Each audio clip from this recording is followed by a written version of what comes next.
오늘 우리에게 주신 하나님의 말씀은 열왕기상 19장 7절에서 8절까지의 말씀입니다.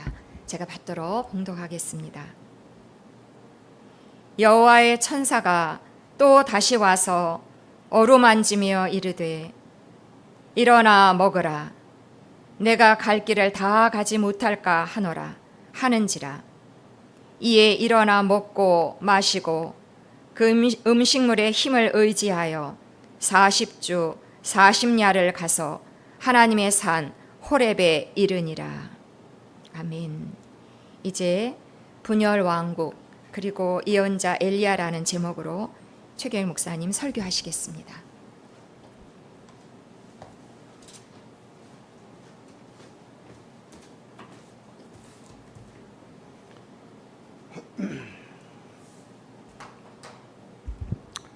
열왕기상 읽고 있습니다. 좀 열심히들 읽고 계신데 이번 주 열왕기상 읽고 지금 10장까지 읽었나요? 오늘 10장까지 읽었죠? 정현아 원사님 오늘 읽으신 거 보이던데 10장 이제 그러면은 2장씩 읽으니까 22장이니까 또 이번 주에 끝나죠. 그러면 열왕기 하를 읽겠습니다. 열왕기 하는 좀 복잡해요. 열왕기 상까지는 그래도 좀 간단한데 열왕기 하는 왕들이 하도 많이 나와가지고 복잡합니다. 그래서 제가 카톡방에 올려준 그 왕의 그 이렇게 계보 있잖아요. 그거 봐가면서 이렇게 읽어가시면 될 것 같습니다. 그렇다고 그걸 다 할 건 없고 이렇게 대충 이렇게 윤곽만 잡아서 읽으시면 될 것 같습니다. 오늘은 분열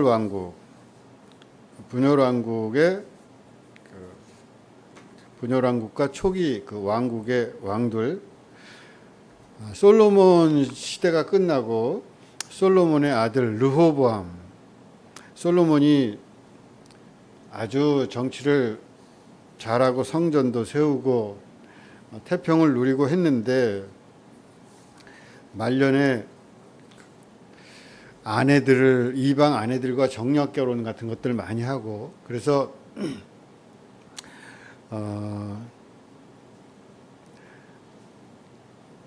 그 들어온 왕비들이 우상을 숭배하고 그것들이 이렇게 나라에 퍼지고 그랬다. 그래서 솔로몬 말년에 하나님께서 분노하시죠. 분노하신 하나님이 아히야라는 선지자를 통해서 말씀을 하시는데 여로보암이라는 원래 여로보암은 솔로몬의 신하입니다. 솔로몬이 그 밀로라는 솔로몬 그 다윗성의 그 아래를 수축할 때 밀로라는 거는 밀로가 자주 나와요. 밀로에서 어떻게 밀로는 예루살렘 성이 이렇게 있으면은 예루살렘 성 제가 그림을 안 갖고 왔나? 예루살렘 성이 이렇게 있으면은 여기가 동쪽이라면은 여기 성이 이렇게 있잖아요. 위쪽에 성전이 있고 아래쪽에 성이 있어요. 다윗성 성전이 있어요. 성전이 아니라 그 왕궁이. 그럼 성전과 왕궁인데 왕궁 요 밑에 남동쪽이죠. 동쪽, 남쪽. 요 남동쪽에 그 축대 같은 걸 쌓아가지고 수축을 한 거예요. 밀로라는 거는 그 아랫부분에 쌓은 그 수축한 성의 그 지반 같은 겁니다. 거기 위에 쌓은 왕궁의 일부라고 할 수 있는데 그 밀로를 공사하고 이럴 때 여로보암이라는 젊은 사람이 열심히 잘하는 걸 보고 솔로몬이 픽업을 한 거예요. 그래서 그 사람을 쓰고 했는데 나중에 이 사람이 어떤 반역의 중심에 이렇게 되니까 솔로몬이 이 여로보암을 잡아서 죽이려고 합니다. 그래서 여로보암이 도망을 가요. 애굽으로 도망을 갑니다. 그래서 애굽에 있다가 솔로몬이 죽고 난 다음에 북쪽 지파 사람들이 모여가지고 이 여로보암을 애굽에서 데리고 옵니다. 자기들의 중심 인물로 삼아서. 그 여로보암이 솔로몬 죽고 르호보암 아들 르호보암이 받았는데 르호보암에게 가가지고 좀 우리를 풀어달라. 너무 힘들게 하지 마라. 그러니까 솔로몬 시대에 번영이 있다 하지만 백성들이 사는 거는 너무 힘들고 고통스러운 거죠. 백성들이 사는데 쉬웠던 역사는 없어요. 제가 보기에 이 정도로 백성들이 사는데 오늘날 우리가 지금 사는 거 잘 살잖아요. 그죠? 잘 먹고 잘 살죠. 사는 게 힘들다고 하지만 이런 때는 인류 역사에 한 번도 없었습니다. 인류 역사에 일반 서민이 이렇게 잘 먹고 잘 산 적은 한 번도 없었어요. 정말 괴롭고 힘들게 살았어요. 일반 사람들은. 그러니까 나라가 번영해도 솔로몬이 번영을 했다지만 그 고대 시대라는 것이 성전을 짓겠다 그러지, 왕궁 짓는다 그러지, 거기에 노역으로 끌려가 가지고 그 지금 중장비로 하는 게 아니잖아요. 사람 손으로 다 돌을 쌓고 하면서 어마어마하게 죽어가요. 사람들이 하루에도 많은 사람이 죽습니다. 안 죽는 날이 없어요. 성을 한번 쌓으려면 고대 시대라는 게 그렇게 가서 노역을 하고 그 왕궁을 쌓는다고 성전을 짓는다고 그렇게 애를 쓰고 또 전쟁이 얼마나 많습니까? 전쟁하면 또 다 나가서 죽고 그야말로 몸으로 싸우는 전쟁 아니에요. 옛날에는. 요즘에는 로봇이 싸운다 그러는데 옛날에는 정말 싸우는 거 보세요. 영화 같은 데 보세요.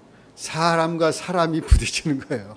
생으로 칼과 창을 들고 생으로 그 전진할 때 어떻게 하는지 알아요? 앞으로 가 그러면 대열 서가지고 그냥 정정정 앞열 죽으면 뒷열 사람이 뒷열 죽으면 그다음 뒷열 그다음 그냥 목숨이 그런 전쟁을 백성들이 한 겁니다. 왕들의 그 전쟁 노름에 물론 나라와 나라 사이에 안 그러면 더 어려운 일을 겪었어 어쩔지 모르지만 그래서 성경은 왕을 두지 말라고 했던 거예요. 그거는 기본적으로 그 왕의 제도라는 것이 유익하냐 무익하냐 해로우냐 그 문제를 떠나서 기본적으로 성경의 자세는 권력이 생겼을 때 그 권력을 유지한다는 그것이 세계의 권력이건 국가의 권력이건 어떤 권력이건 권력을 주어졌을 때 그 권력은 권력 때문에 힘이 없는 사람들은 고통을 받을 수밖에 없다는 것이 기본적인 생각이에요.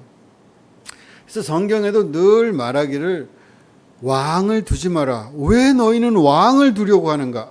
저쪽 나라가 쳐들어오면 왕이 있어야지 우리를 어떻게 규합해서 좀 막을 거 아닙니까? 전쟁을 하는데 이렇게 오합지졸로 변경할 수는 없지 않습니까? 이래서 왕을 주세요 한 것처럼 성경에 나오잖아요.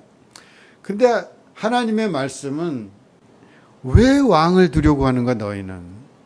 왕이 생긴다면 그 왕은 너희의 아들들을 데려가서 전쟁에 동원할 것이고 왕의 그 왕을 유지하기 위한 그 음식들을 너희는 다 곡물로 바쳐가지고 왕을 섬겨야 될 것이고 왜 그렇게 왕을 두려고 하는가? 왕을 두지 말라. 그래도 왕 그래가지고 왕이 나온 거 아니에요? 사울이 나오고 다윗이 나오고 솔로몬이 나오잖아요.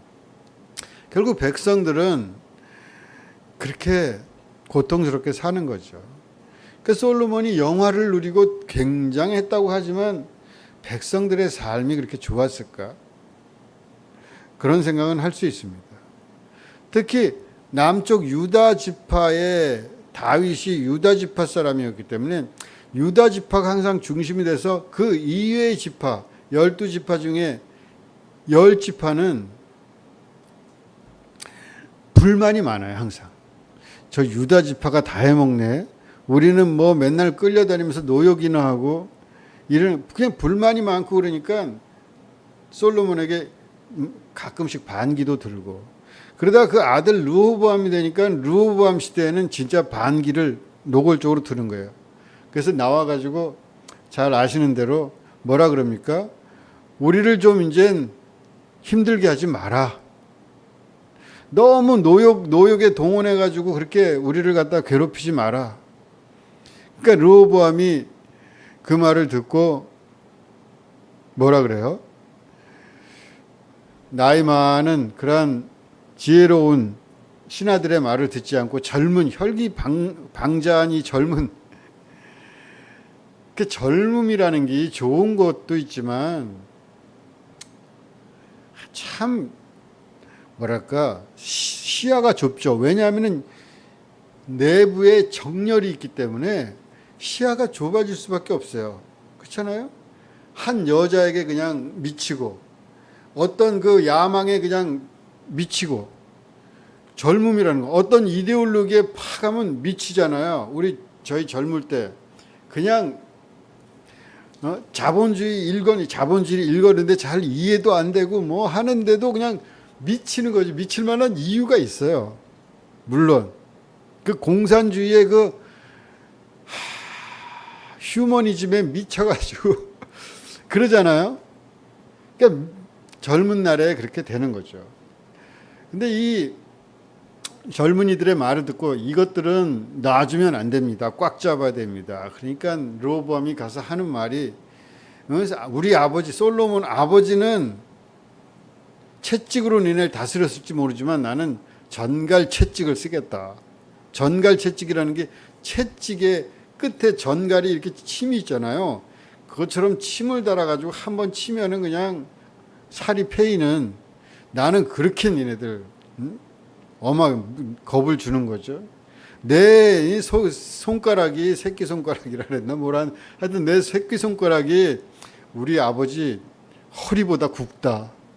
그러면서 호기를 부리고 그러니까 결국 북쪽 사람들이 그 감독관 노역하는 사람 그 노역 감독관을 갖다가 죽여버리잖아요. 그러니까 그걸 보고 르호보암이 호기를 부리다가 그냥 무서워가지고 도망을 칩니다. 아래로 남쪽으로 세겜이라는 곳에 북쪽에 있다가 지도를 좀 하나 볼까요?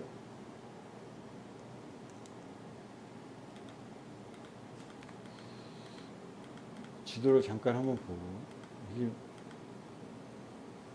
여기 있잖아요. 이게 여기가 남쪽 유다죠. 유다.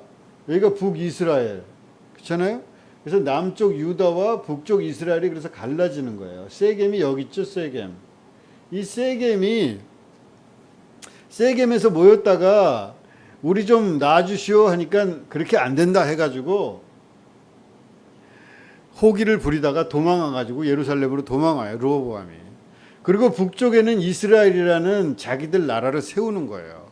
북이스라엘 여러 지파가 모여가지고 자기들 나라를 여기다 세워요. 유다는 다시 예루살렘과 요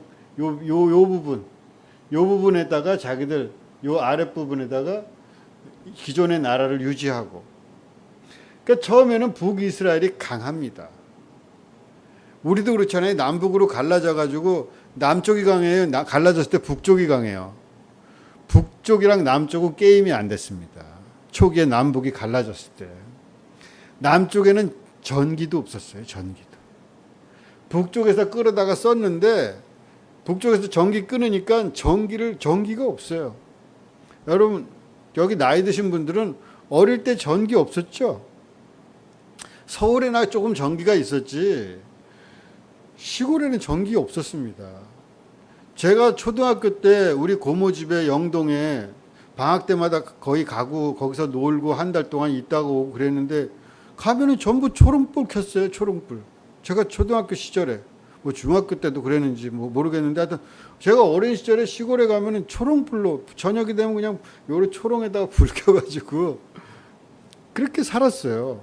그게 얼마 된 일이 아니에요. 전기가 서울에나 좀 있었고. 근데 하여튼 간에 그 북쪽 이스라엘이 더 강했다. 훨씬. 남쪽이 유다가 그냥 르호보암이 놀래가지고 내려와가지고 결국은 북쪽에는 여로보암이 이름도 비슷해. 여로보암, 르호보암. 여로보암이 북이스라엘의 왕이 된 거예요. 그러니까 남쪽으로 이제 도망가가지고 르호보암이 화가 나니까 야 올라가서 치자 안 되겠다. 반란을 일으켜가지고 자기들 왕국을 세워. 그 치러 올라가려 그러니까 스마야라는 선지자가 나타나가지고 가지 마라. 올라가지 마라. 그래서 결국 그렇게 성경에 나와요. 올라가지 마라 그래서 안 올라갔다. 결국은 그렇게 해서 남북이 갈라지는데 이 예루살렘이라는 곳이 그 중심 아니에요. 성전이 있고. 그러니까 이쪽 북쪽 지파 사람들 여태까지는 성전 예루살렘의 성전을 보고 살다가 갈라지니까 못 가잖아요. 그러니까 여로보암이 여기에다가 베델이랑 단이 요 위에 있는데 단에다가 성전을 세워요. 성전이라기보다는 어떤 산당같이 성소를 세워가지고 그래가지고 거기에다가 금송아지를 갖다 놨다. 그래서 북이스라엘은 그 예루살렘과 예루살렘 성전과 구분되는 베델에 있는 특히 베델을 중심으로 한 그 성소를 자기들 성소로 삼는 거예요. 아니면은 자꾸만 예루살렘 성전을 바라보니까 사람들이 자기들 나름대로 그렇게 독립을 하려는 거죠. 그래서 이 베델에다 성전을 쌓는데 이 베델 성전을 하나님께서 싫어하신다. 이 분열 왕국에 이 보면은 여기 르호보암 나오죠. 여로보암 남북이 갈라져요. 그래서 초기에 이렇게 왕들이 쭉 나옵니다. 왕들이 오늘은 여기 아합까지만 할 거예요. 그 여기 왕들이 이렇게 나온다. 여기 제가 이렇게 뚱뚱 띄워놓은 건 이 사람 재위 기간이 길어요. 그래서 아합은 언제 되냐면 아사 왕 38년에 아합이 되는 거예요. 그래서 이렇게 아사가 41년 동안 통치를 합니다. 이렇게 길게 르호보암과 여로보암이 초대 왕들이 나오고 아비암, 나답, 아비암과 나답은 짧게 나답 2년 짧게 하고 아비암, 아사 이렇게 이어져요. 그래서 아사라는 왕이 좋은 왕이다. 성경은 그렇게 얘기합니다. 괜찮은 왕. 그래서 유대에는 괜찮은 왕들이 있어요. 이렇게 아사, 여호사밧 이렇게 괜찮은 왕들이 있는데 북이스라엘에는 성경에서 뭐라 그러냐면 괜찮은 왕이 하나도 없어요. 전부 다 하나님의 뜻에 어긋나는 왕. 한 명도 하나님께서 인정해 준 왕이 없어요. 괜찮다는 말을 안 해요. 한 명도. 그래서 다 이 여로보암 집안도 이 바아사라는 왕이 일어나 가지고 여로보암을 엎고 구테타를 일으켜서 바아사가 자기 왕조를 세워요. 근데 바아사는 자기 좀 하다가 엘라라는 아들한테 물려주는데 이 엘라도 2년밖에 못 하고 시므리에게 뒤집힙니다. 근데 이 시므리는 7일밖에 못 해요. 7일 천하. 그래서 오므리한테 뒤집혀요. 계속 뒤집혀요. 그러니까 쿠데타가 계속 일어나는 거예요. 장군들에 의해서. 이 오므리가 결국 오므리도 역시 시므리도 장군, 오므리도 장군. 이 장군들이 계속 뒤집다가 오므리에 와서 꽤 길게 이렇게 이어지는 거예요. 오므리 왕조가 이 오므리의 아들 아합이라는 사람, 이 아합에 와가지고 엘리야라는 선지자가 나옵니다. 전부 이 사람들은 전부 여로보암 그 가문, 바아사는 또 역성혁명을 해가지고 자기 바아사 가문이 몰살을 당해요. 몰살. 뒤집힐 때마다 몰살 당하는 거예요. 여로보암 집은 바아사한테 아주 몰살 당하고 바아사 집은 이 시므리한테 몰살을 당하고 전부 몰살 당해요. 그렇게 북이스라엘은 혼란스럽고 남유다는 그래도 이 다윗 왕조, 다윗 솔로몬, 르호보암, 아비야 전부 다윗의 계보를 이어서 쭉 다윗 계보가 지켜져요.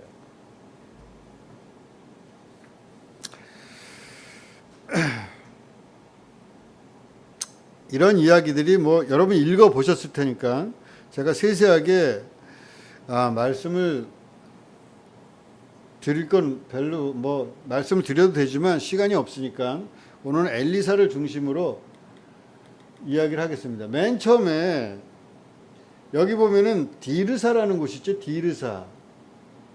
처음에 여로보암이 맨 처음에 세겜을 중심으로 있다가 디르사, 여기 지금 지도는 여기가 돼 있는데 달라. 이게 디르사가 정확히 어딘지 잘 모르.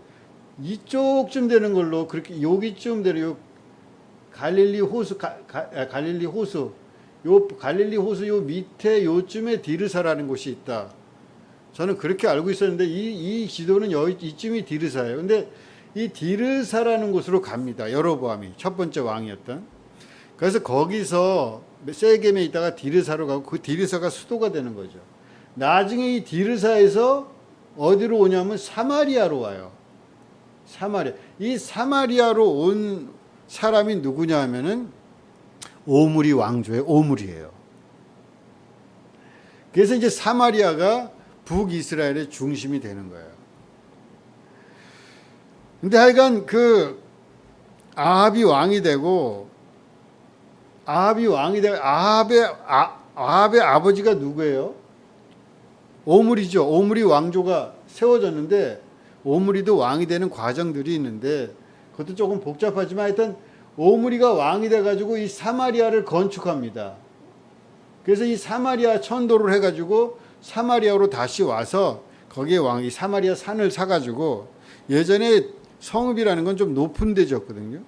그래서 적군을 방어하기 위해서 사마리아 산을 사서 거기에다 사마리아 세멜이라는 사람한테 사마리아 땅 산을 샀다. 그 세멜이라는 사람의 이름을 가지고 그 성인도 사마리아라고 했다. 그래서 이제 사마리아가 됐다는 건데 그 사마리아에 이제 자리를 잡은 거예요. 오므리가. 그리고 그 오므리를 이어받아서 하여튼 이 오므리도 악했다. 성경이 계속 북이스라엘은 악했다는 거예요. 그래서 이 아합이 이제 아들이 아합은 꽤 길게 22년인가 통치를 하거든요. 그 이 아합 시대에도 아합을 악했다고 하면서 성경에서 아합의 아내 이세벨이 나오잖아요. 이세벨. 오므리가 자기 아들을 저 시돈에 있는 그 공주랑 결혼을 시켜요. 자기 아들을 오므리가. 그게 아합이에요. 아합을 이세벨과 결혼시켜 가지고 그 이세벨 때문에 여러 가지 특히 바알이라든가 아세라라든가 이런 상들이 사마리아 성에 들어와서 제단까지 생겼다. 그러는 거죠. 그래서 이 우상 숭배가 횡행해 가지고 나쁜 왕이다. 그 이세벨을 아주 나쁘게 얘기해요. 근데 제가 보기에는 이세벨이 아주 매력적이거든요. 약간 김건희 느낌? 거의 김건희 느낌 나면서 아주 그냥 매력이 뚝뚝 떨어지는 여자인데 나중에 죽을 때도 아주 멋있게 죽습니다. 아주 그냥 웬만한 그 왕이나 이 대장부들은 카리스마가 있어가지고 저는 이런 그 카리스마 있는 여자가 좋더라고요. 팍 하면서 아합도 그냥 아주 이세벨 앞에서는 꼼짝도 못해요. 그렇게 해서 아합이 통치를 하고 이 우상 숭배가 흉행하고 할 때 엘리야가 등장합니다. 엘리야가 17장에 등장해서 22장까지 쭉 요 중간에 엘리야가 비지만 하여튼 엘리야가 여기서는 주인공이에요. 그러니까 열왕기 상의 후반기의 주인공은 엘리야입니다. 그래서 엘리야가 쭉 해가지고 열왕기 하 1장, 2장에 가서 엘리야가 죽어요. 그리고 엘리야의 후계자, 법통을 받은 사람이 엘리사가 나와요. 그 엘리사가 열왕기 하 앞부분의 주인공이에요. 그래서 엘리야와 엘리사의 시대가 열려요. 선지자들의 시대예요. 이때 선지자들이 엄청 활약을 해요. 드문드문. 근데 그 드문드문 있던 선지자들을 선지자라는 예언자죠. 나비, 히브리 말로. 영어로 prophet이라 그러는데 선지자라는 건 먼저 이 선자를 쓰거든요. 한문으로. 먼저 안다는 거예요. 근데 먼저 안다는 건 예언자 할 때 우리가 그냥 예언하면은 미리 예자가 아니라 보통 예언자는 미리 예자를 쓰거든요. 예언한다. 미리 알아맞힌다 그런 뜻 아니에요? 근데 나비를 번역할 때 예언자라는 거는 맡길 예자예요. 미리 예자가 아니라. 그래서 맡긴다. 뭐냐면 하나님의 예언, 하나님의 말씀을 맡긴 사람이에요. 그래서 그걸 번역할 때 예언자는 자꾸만 미리 마친다는 의미가 강하기 때문에 그 말이 아닌데 자꾸 그런 뜻으로 쓰기 때문에 예언자보다는 대언자가 좋다. 하나님의 말씀을 대언한다. 영어로 프로펫이라는 것은 하나님의 앞에서 말한다는 거예요. 프로라는 건 앞에 in front of 이 앞이라는 게 공간적으로 앞을 말하는 게 프로라는 것. 시간적으로 앞을 말할 때는 프리라고 해요. 프리. 그건 시간적으로 앞이거든요. 그러니까 프로펫이라는 건 공간적으로 앞을 말하는 미리 맞춘다는 의미가 아니에요. 대언에서 사람들 앞에서 하나님 앞에서 하나님의 말씀을 전한다는 게 그 예언자인데 그 예언자를 대표하는 사람이 누구냐? 수없이 많은 예언자. 예언자라는 건 아주 독특한 사람들입니다. 이 예언자라는 건 지구상에서 거의 이 이스라엘의 전통이 유일해요. 이런 사람은 없었습니다. 그래서 그 야스퍼스라는 사람이 자기 책에다가 인류 역사에 아주 그 거대한 지금도 이 역사를 어떤 틀을 만든 사람들이 있는데 그 역사적 틀을 만든 차축 시대라 그럽니다. 바퀴가 이렇게 있으면은 가운데 축이 있잖아요. 이 세계를 돌린 축, 지금 인류 문명의 축을 만든 사람들이 대체로 기원전 8세기에서 2세기 사이에 나왔는데 그걸 차축 시대라고 명명했어요. 축을 만드는. 그때 전부 석가모니도 나오고 공자, 맹자, 또 거기 서양으로 가면은 그때 소크라테스, 아리스토텔레스, 플라톤 이런 서양의 철학의 기반이 되는 동서 철학의 모든 학문적인 혹은 정신적인 사상적인 혹은 정치, 경제의 기반이 되는 것들이 그때 다 나왔다. 그런 동서양의 모든 걸 다 나왔는데 그때 하나로 들은 게 뭐냐면 예언자도 그때 나왔다는 거예요. 예언자의 시대입니다. 유대 시대는. 이스라엘 유대는. 그러니까 예언자라는 건 독특해요. 만약에 예수님을 우리가 크게 기름 부음 받은 소위 그리스도, 메시아라는 게 뭐예요? 기름 부음 받았다는 거 아니에요? 그걸 그리스 말로 크리스토스라 그럽니다. 메시아와 그리스도는 같은 말이에요. 근데 그 메시아, 기름 부음 받은 사람들의 종류가 세 종류가 있는데 세 종류의 사람이 왕과 예언자와 제사장이에요. 그러니까 이스라엘 역사를 바치는 세 개의 기둥이 왕은 말할 것도 없잖아요. 세속적 권력의 핵심이니까 왕. 그다음에 제사장. 종교적으로 이렇게 사람을 다스리던 시대이기 때문에 제사장은 당연하죠. 근데 독특하게 예언자라는 게 있어요. 이 예언자라는 게 이 유대의 면면이 내려오는데 이 예언자의 전통을 따라서 예수님도 있는 거예요. 예수님이 왕입니까? 굳이 그리스도의 전통, 세계의 그리스도가 있다면은 왕과 제사장과 예언자가 있다면은 굳이 있다면은 예수님은 예언자에 가까워요. 그러니까 권력을 차지한다든가 무슨 제사를 드리는 어떤 제사의 어떤 종교적인 그런 의식을 행한다든가 그런 것보다는 말의 사람이에요. 말의 사람. 말로 하나님의 말씀을 전하는 사람이거든요. 그러니까 예수님도 사실은 예언자 계열에 있는 거예요. 물론 예수님은 왕이기도 하고 제사장이기도 하고 예언자기도 하고 그리스도의 총합이라고 그렇게 우리가 교리적으로는 말을 하지만 예수님은 사실 세속 왕과는 거리가 완전히 멀죠. 다윗이 기름 부음을 받고 이렇게 왕이 되지만 그것과는 거리가 멀잖아요. 언제 세속 권력을 부리려고 했던 적이 없어요. 하여간 그 예언자라는 위대한 이 인류 역사의 위대한 예언자라는 것을 탄생시켰다고 해도 과언이 아닌 사람이 엘리야입니다. 그래서 예수님이 메시아가 오기 전에 먼저 올 엘리야가 있다. 그렇게 말을 하죠.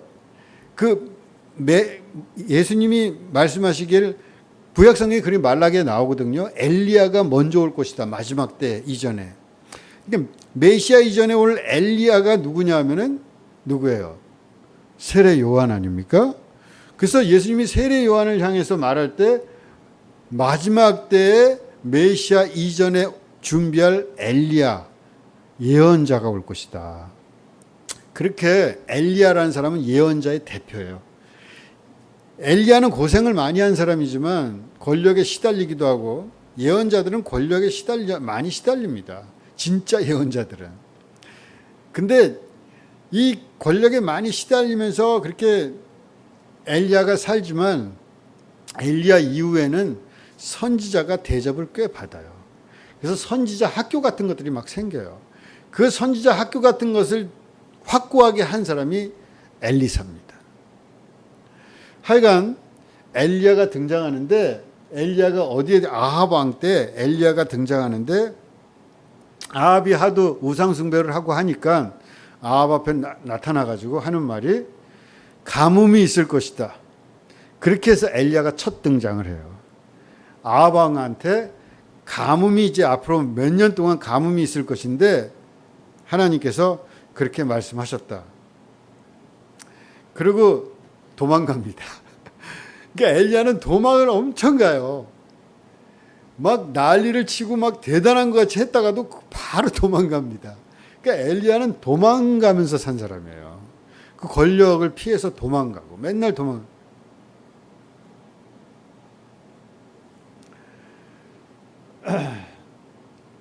여기 보면은 일단 제가 시간이 가니까 갈멜산 엘리야를 상징하는 두 가지 갈멜산, 호렙산. 엘리야는 요단강 동쪽 사람이에요. 그러니까 이쪽 본류의 사람이 아니에요. 요단강 서쪽 서안 사람이 아닙니다. 요단강 동쪽의 길앗 라모스 사람이거든요. 볼까요? 이거 좀 넘겨줄래요? 한 번에 지도를 이걸로 자꾸 왔다 갔다. 여기 보면은 여기 요단강이 이렇게 갈릴리 바다와 사해가 이렇게 있는데 갈릴리 바다 사해를 이렇게 가로지르잖아요. 이렇게 가로질르는 이게 요단강이에요. 이 요단강이 흐르는데 이 요단강 동쪽 사람이에요. 동쪽. 길앗 라모스 있죠. 디셉 사람 이러는데 디셉이 이쪽 부분은 요 부분은 어디 있거든요. 이 디셉 사람이에요. 엘리야는. 요단강 동쪽 사람인데 이쪽으로 와가지고 이쪽도 지역도 이쪽이 이스라엘 북이스라엘이 관할하는 지역이거든요. 이쪽 와가지고 아합한테 사마리아에 와가지고 너 이렇게 우상 숭배를 하고 이세벨만 쫄쫄 따라다니고 남자가 말이지 여자 뒷공문만 따라다니면서 이렇게 이세벨 말만 듣고 그러면 안 돼. 이제 가뭄이 있을 거야. 그렇게 그냥 큰 소리를 땅땅 치니까 아합이 이걸 가만둘라 그러겠어요? 이세벨이랑 아합이. 저놈 안 되겠네, 저놈. 그러니까 그렇게 막 큰 소리 빵 쳐놓고 팽 하고 도망가는 거예요. 잽싸게 이쪽으로 도망가요. 동쪽으로. 자기 고향 쪽으로. 그래가지고 요쪽에 여기 강이 하나 흐르는데 안 보이나? 요쪽으로 도망해 가가지고 요쪽 그렛 시내가라는 데 가가지고 그렛 시내가로 도망가 가지고 그 시내가에 가서 사는데 거기에 가니까 까마귀가 아침 저녁으로 고기랑 물이랑 갖다 줬대요. 신기한 얘기들이 이걸 믿든지 말든지 이걸 믿어야 신앙이 좋고 안 믿으면 신앙이 없고 그런 건 아닙니다. 신앙은 성경을 어떻게 읽느냐, 그 사람의 어떤 관점이라든가 능력이라든가 그런 거에 따라 틀려. 그냥 믿어도 아무 상관이 없어요. 아, 진짜 까마귀가 물이랑 고기도 갖다 주고, 빵도 그렇게 아침 저녁으로 갖다 줬다. 그래서 그걸 먹고 그레시나가에 물이 쫄쫄 흐르니까 그걸 이제 마시면서 살았는데, 가뭄이 계속되니까 물이 자꾸 말라가네. 물이 자꾸 마르니까 안 되겠다. 또 어디 살 곳을 찾아가자. 그래가지고 이렇게 가서 여기 사르밧이라는 곳에 가는 거예요. 이방 땅이죠. 그 이방 땅에 가지. 왜냐하면 이쪽 국내에서는 버티기가 어려워요. 도망을 가도 바깥으로 이방으로 도망가다시피 도망가야지 살 수가 있는 거예요. 그래서 이쪽으로 갔다가 여기서도 못 견디고 이 사르밧 가서 갔더니 어떤 과부가 나무를 줍고 있었는데, 그 과부한테 가가지고 엘리야가 야, 빵 좀 먹을 수 있냐? 그러니까 사르밧 과부가 우리도 이제 먹을 게 없어가지고 여기 가루 한 움큼 있고 기름 조금 있는 거 이걸로 이제 마지막으로 아들이랑 먹고 죽을란다. 그런 식으로 얘기를 하니까 엘리야가 아니다. 나부터 갖고 와. 내가 먼저 먹을게. 그리고 나중에 있으면 먹어. 그래서 이 과부가 그래서 이제 야사에는 엘리야랑 이 과부랑 썸씽이 있었다. 뭐 이렇게도 얘기를 해요. 근데 하여튼 그 과부 집에 가서 사는데 그렇게 먹으니까 거기에 그냥 가루가 밀가루인지 뭔지 그 가루가 그냥 계속 나왔다는 거예요. 기름도 그냥 계속 나왔다는 거예요. 가뭄이 끝일 때까지. 그래가지고 그 사르밧 과부 집에 가서 살아요. 그 사르밧 과부의 아들이 어느 날 죽으니까 이 과부가 와가지고 엘리야한테 하는 말이, 왜 당신은 나타나, 먹고 그냥 우리 잘 살고 죽으려고 했는데 왜 나타나가지고 내가 언제 도와달라 그러더냐. 나타나가지고 아들이 죽었으니까 하나 있는 아들이 죽었으니까 왜 그래가지고 아들을 죽여서 내 죄가 생각나게 합니까? 막 이런 말을 해요.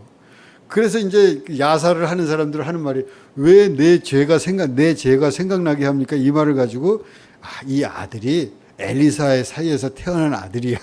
이런 식으로 야사가 나오는 거죠. 그래서 엘리야가 이 아들을 자기 방에 갖다 눕혀놓고 그냥 포기해요. 그래가지고 정성을 다해서 기도를 합니다. 정말.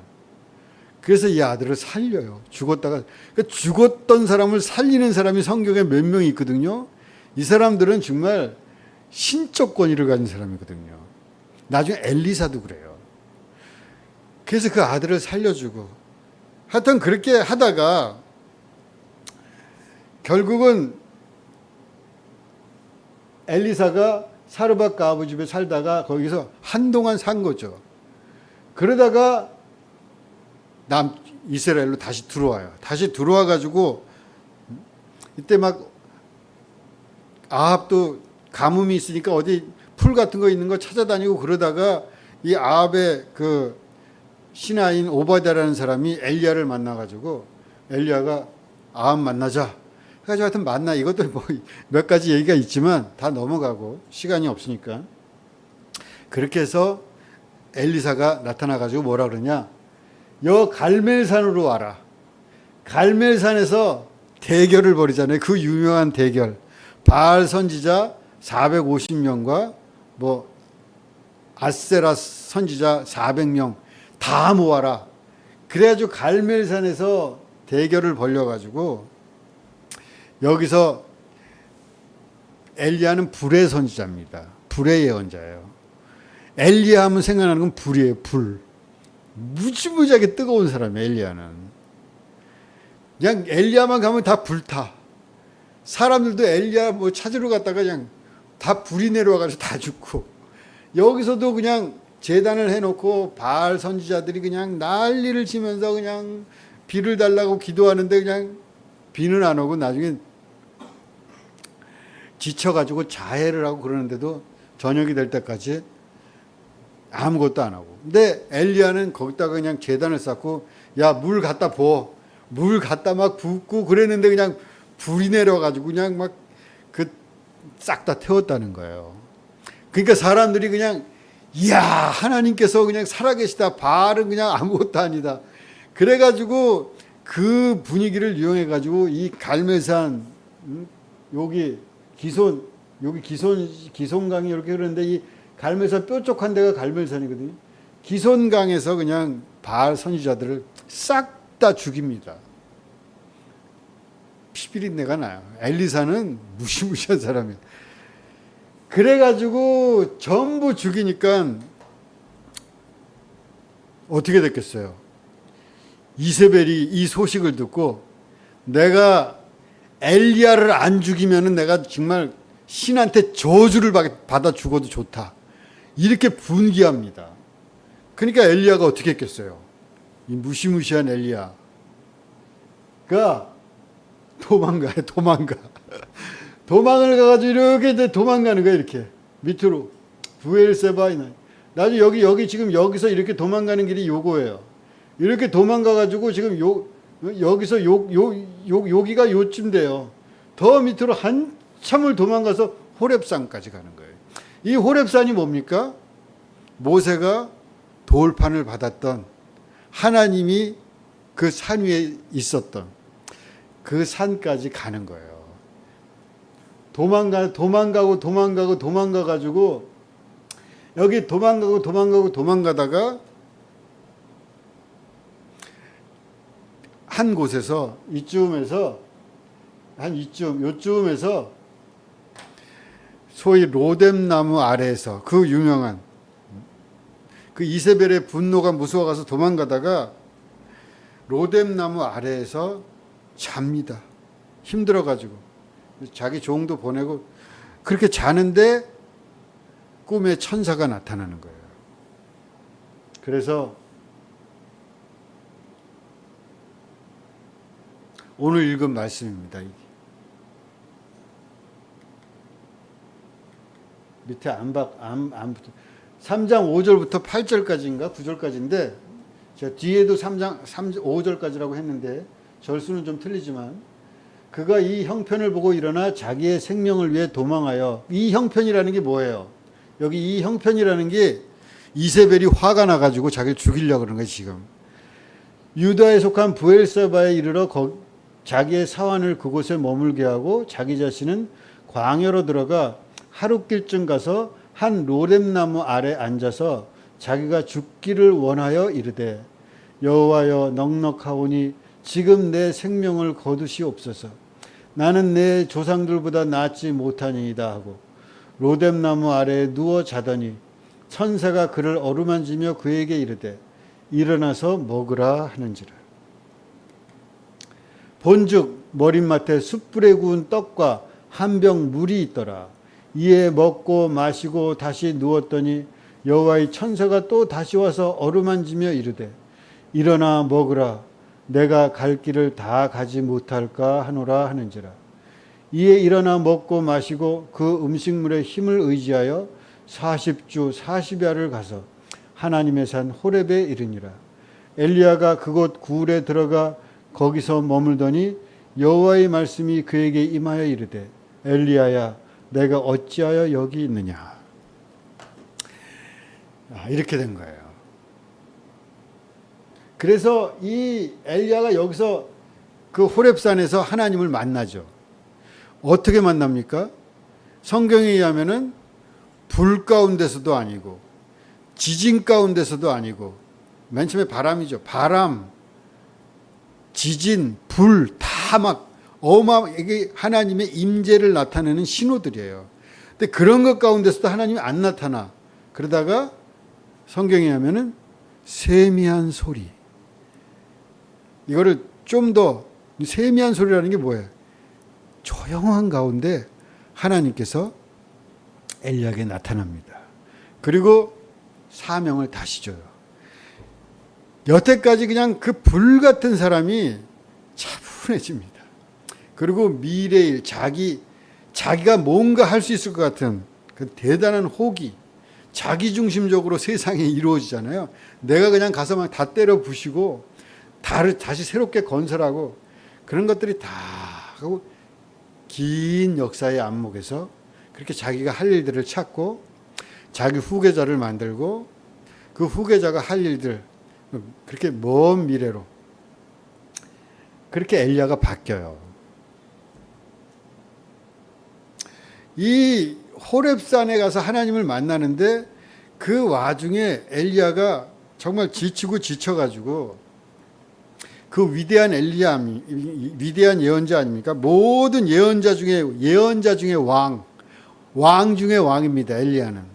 근데 그 불의 사람, 갈멜산의 그 무시무시한 대결을 벌인 사람, 막 사람 불을 내려가지고 뭐 50부장 50명 군사를 그냥 불로 다 쓸어버리고,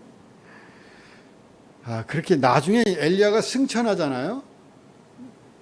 그 11개에 가면 여러분 읽으실 텐데 엘리야가 승천할 때도 불병거와 불말이 나타나잖아요. 그래가지고 그냥 승천을 한 사람이에요. 엘리야는 거의 신적 존재예요. 신이라고 해도 과언이 아닐 존재예요. 엘리야는 그냥 승천한 사람이에요. 예수님도 승천하죠. 에녹이 옛날에 승천했다 그러는 승천한 사람은 없습니다. 성경에 그렇게. 그냥 살아서 승천한 사람이에요. 그렇게 성경에 나와요. 그래서 우리가 어떻게 해석하냐는 다르지만 하여간 그런 사람입니다. 그런데 이 엘리야가 진짜 하나님을 만나고 자기 중 그 천방지축 청년의 정열에 불타던 엘리야가 그렇게 변하죠. 그렇게 그 길을 찾아가는 그 여정에 로뎀나무가 있어요. 로뎀나무. 그래서 카페 이름도 로뎀나무 아래서 그런 거 많아요.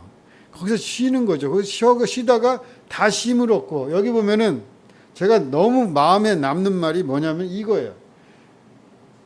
일어나 먹으라. 내가 갈 길을 다 가지 못할까 하노라. 너무너무 좋은 말 아닙니까?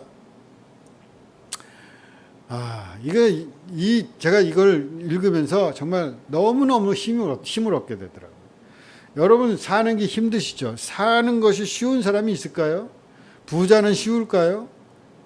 가난도 어렵지만 부자들도 그러니까 부자들 자식들이 나쁘게 가는 사람들이 꽤 있잖아요. 그냥 마약이나 마시고. 다 인생이라는 건 어려운 거예요. 그냥 보통 그냥 조금 가난하게 사는 게 제일 쉬운 삶일지도 모르겠습니다. 그러니까 내가 돈이 좀 없다고 너무 불안해할 게 없어요, 여러분. 가난하면 가난한 대로 살면 그뿐이에요.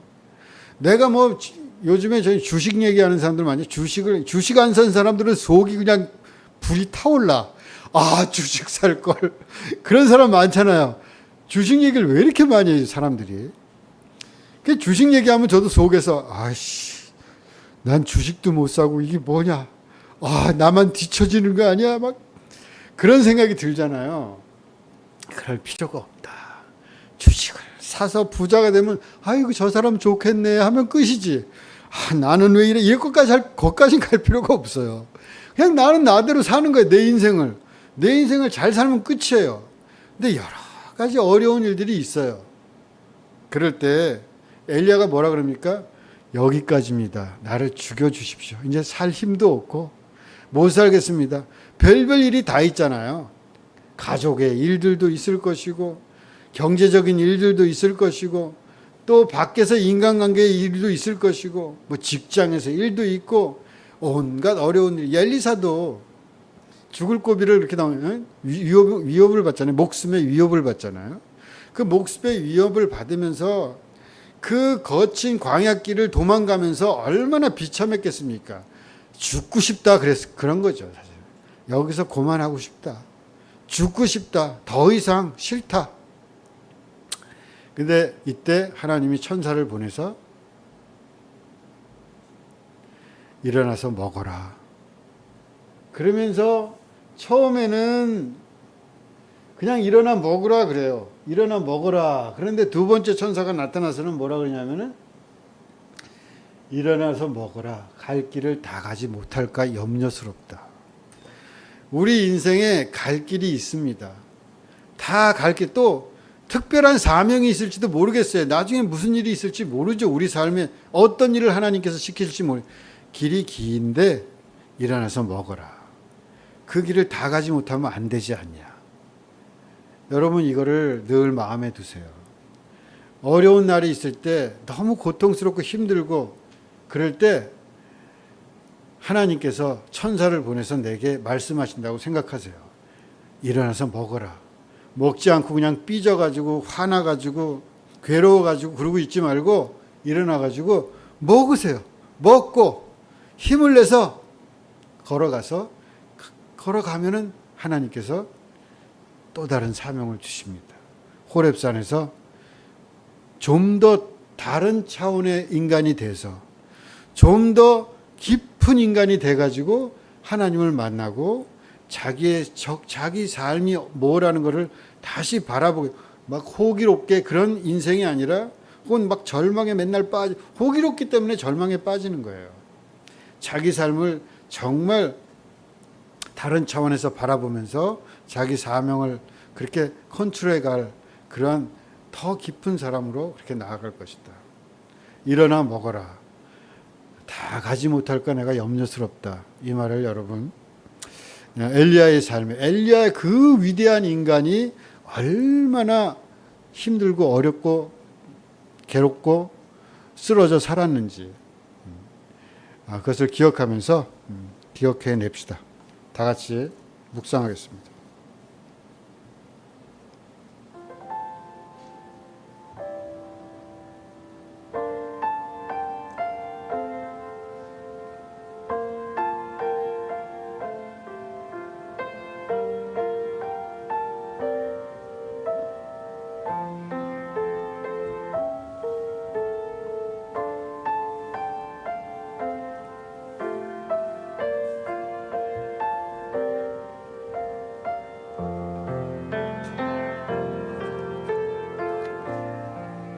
하나님,